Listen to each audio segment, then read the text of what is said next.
wow.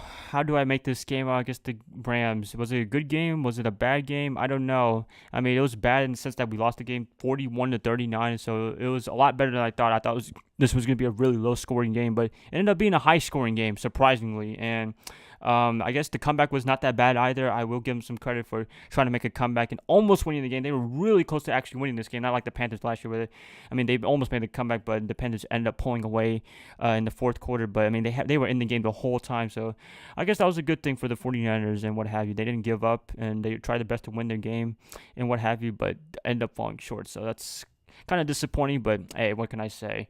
And I mean, I guess if I had to give a performance grade for the game against the Los Angeles Rams, I'd probably give it a B minus, to be honest with you. I thought special teams did a really good job. I thought special teams did their work. Tavon Austin, they muffled a punt. They ended up getting that back. And the onside kick, Robbie Gould, that was a pretty good one. Morstead ended up getting the onside kick, so that was really, really impressive on his part. So I was really happy to see that. But offensively, I don't know. I mean, they were kind of good, okay, but they were really inconsistent. I mean, the first quarter, man, they were just absolutely awful. They looked really, really bad. Brian Hoyer threw a freaking interception on his first play of the game, and they ended up scoring a touchdown by Todd Gurley, and then Morstead ended up doing a fumble, coughing up the ball, and Todd Gurley ended up getting another touchdown as well. So, I mean, that was two free, I guess, turnovers, you can say, off of points, and pretty disappointing to see, but I mean, they did end up coming back near the end, so I guess I'll give them some credit for that. But I don't want to blame those two for the reason why we lost. I don't want to blame those two turnovers, but at the same time,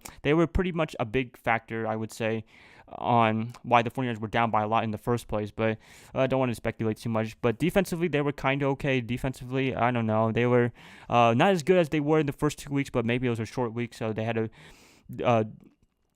to actually, I guess, not rest up as much. They had to just play, I guess, after 4 days, so that was pretty stressful for them. I'm pretty sure for them and Robert Saleh to do that. And one person I was really, really impressed was Pierre Garcon by far, man. He was just freaking amazing. I think he had like over 150 yards or something like that. I think that was the stat line for him at the end. It was really, really good to see. I think he had a touchdown as well. Carlos Hyde, he was okay. He got banged up just a little bit early on in the first half, but really, really good, I guess you could say, at the end. So a lot better performance this game than it was against the Panthers and Seahawks, I would say, from both sides of the football. And I don't know. I mean, Brian Hoyer, still a mystery in my opinion. He's very inconsistent. I mean, he can be good when he can be good, when he wants to, I guess you can say, when he has confidence. But other than that, I don't know. I mean, should we still bench him? I don't know. Kyle Shanahan, I mean, he probably will end up starting him against the Arizona Cardinals, but I mean, if I was, I guess, the head coach of the team, I mean, I would think about it. Should I bench him? But I mean, overall, I guess I would say no anymore. But I mean, it's always subject to change. I mean, I don't mind them starting CJ Beathard at all. So they benched Brian Hoyer, which I'm pretty sure a lot of you guys want him benched in favor of CJ Beathard. I wouldn't blame him at all. But if they start Brian Hoyer, then I guess, I mean, that's what we have to deal with pretty much. But I mean, most people, we got to try to, not get too upset at this, because Kyle Shanahan, this is his first season. We got to try to get this team into rebuilding mode. This is what it is pretty much this season. It's just a icebreaker season, I would say. I mean, I was pretty much right on that part, but I didn't know they were going to be 0-3 for the start. I thought they were going to be maybe 1-2, maybe win one of those games, maybe steal one of those games, and maybe the best game they were able to steal was the Seahawks game, but they ended up losing that game. So pretty disappointing, but I mean, I'm not super disappointed because due to the fact that it's Kyle Shanahan's first season. I mean, I said that with Chip Kelly and Jim Tomsula, but I mean, we kind of knew they were pretty much out the door, and they weren't really rebuilding like right now. Like right now, I mean, it's a completely brand new roster. This is a bunch of new people, I would say, a bunch of free agents, a bunch of draft picks, and they're trying to build a foundation for the next couple of years. And I'm pretty sure Kyle Shanahan and John Lynch are going to be here for the next couple of years. They're not going to get fired in their first season, so they're not going to be lame duck coaches and what have you. So I think they'll be okay for the next couple of years, and hopefully they can do kind of okay this season, maybe go 5-10 or 5-11, I should say, 5-11 or 6-10, and maybe have a good season in 2018, 2019. I'm not sure, but I mean, this is an icebreaker season. I'm pretty sure Brian Hoyer is not the future of the quarterback for the 49ers. I think everyone knows that. So maybe they'll start CJ Beathard, or maybe they can get a quarterback in the first round next year. I'm not sure. I don't want to think too far. It's only week 3, but I think we have to think long term as well. But at the same time, I think people are being prisoners of the moment, saying that the 49ers suck, which they do suck at the same. I would say. I mean, they're not suckish.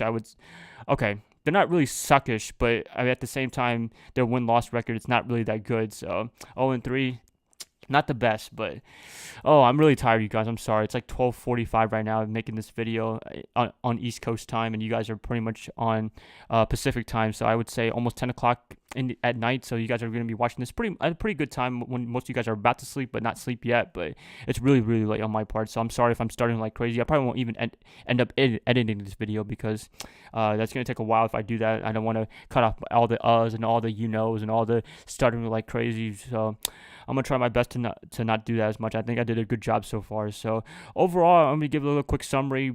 Offense, they were kind of okay. They were really bad in the first quarter, but ended up picking it up at the end. Pierre Garcon just went off. I loved it. Nice free agent pickup, I would say. I mean, he was kind of okay in the first two games, but this game he was really, really good. So I was really impressed with Pierre Garcon. Running backs, they were kind of okay. Morstead has to do some ball control, make sure he keeps the ball. Bryan Hoyer stopped throwing crazy picks in the beginning of the quarter, but overall, not too bad of a performance, I would say. I mean, surprisingly, he threw a lot of yards, threw 2 touchdowns, and ran a touchdown himself. So 3 touchdowns. Wow, 3 touchdowns in one night. So I guess that's kind of okay considering the fact that they scored no touchdowns against the Panthers and Seahawks. So I'll give them a little bit of credit to that. And defensively, they could do a better job in my opinion, but it was a short week for them. So I don't know, but overall, I'll give it a grade of a B- for the whole team. Special teams was really good. Robbie Gould, I mean, he did miss an extra point, so that was pretty bad. But at the same time, he made that up by getting a good onside kick. Getting a good onside kick, and Morstead ended up picking it up, so that was freaking amazing. And that Trent Taylor call at the end, the offensive pass interference, that was a little ticky-tacky in my opinion. I thought that was not offensive pass interference, but we can't really do anything about that, so it's kind of too late for us to try to change the decision now, and it's kind of disappointing to see that, but hey, what can I do? So yeah, that's going to be pretty much it, you guys. Please let me know what you guys think about this game against the Rams. Early reactions, I guess you can say. I'll probably make an in-depth video about this when I predict the game against the Cardinals in a couple of days, so I got to wait to see what the Cardinals do this Sunday. I don't know who they play, but I'll see then, and I'll make a prediction and do a more in-depth about this against the Rams. So yeah, that's going to be pretty much it. If you guys like this, please like, subscribe, do whatever you want with this. Again, comment below what you guys think about this game. Were they good? Were they terrible? And what have you? How do you guys think about it? And also credit to the Los Angeles Rams. Really good game from y'all. Sean McVay looks like a really good coach so far. I mean, wow, I'm really surprised that they're 2-1, so that's really impressive on their part. Todd Gurley looks like the rookie that he was a couple of years ago, and Jared Goff is looking like a superstar, I guess you could say. I know it's really early to say, but Jared Goff, he looked really, really good, but was able to get his reads and what have you. Just wow. Really, really good night for Jared Goff and the Rams defense. Aaron Donald hadn't played in a while, so he had a really good game as well. So I'll give credit to everyone in the Los Angeles Rams, especially Sean McVay. He did a really good job with the team and what have you. So that's going to be pretty much it, you guys. I'll see you guys later. You guys have a good one. Nice weekend, hopefully. I know we lost, but try to have a nice weekend, and I'll see you guys next week. So bye, guys.